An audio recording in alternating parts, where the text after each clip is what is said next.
Matrix ulit tayo. So hanggang may nanonood sa atin, tuloy lang natin yung tricks natin. Salamat po sa inyong mga nanonood po sa akin. So ang title po ng matrix ko ngayong hapon ay multiplying large number.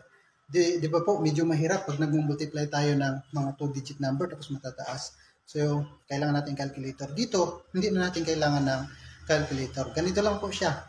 So example natin ay 95 times 97. Di ba masyadong malaki. So ang una lang natin gagawin ay subtract natin yun sa 100, yung dalawa. Yung 95, subtract natin sa 100.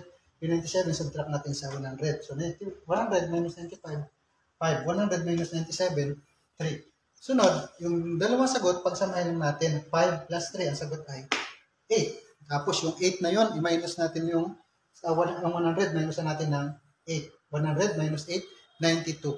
Yung 92, siya yung magiging first part natin, yung 92.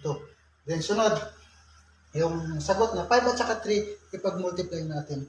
5 times 3, ang sagot ay 15. Siya naman ngayon yung magiging second part natin. So first part, second part. So 92, 15. So ngayon, 9,215.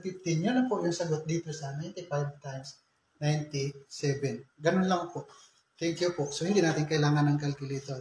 So maraming salamat po sa inyo sa panonood. Naway niyo po kayo magsawa sa panonood ng video. Thank you po.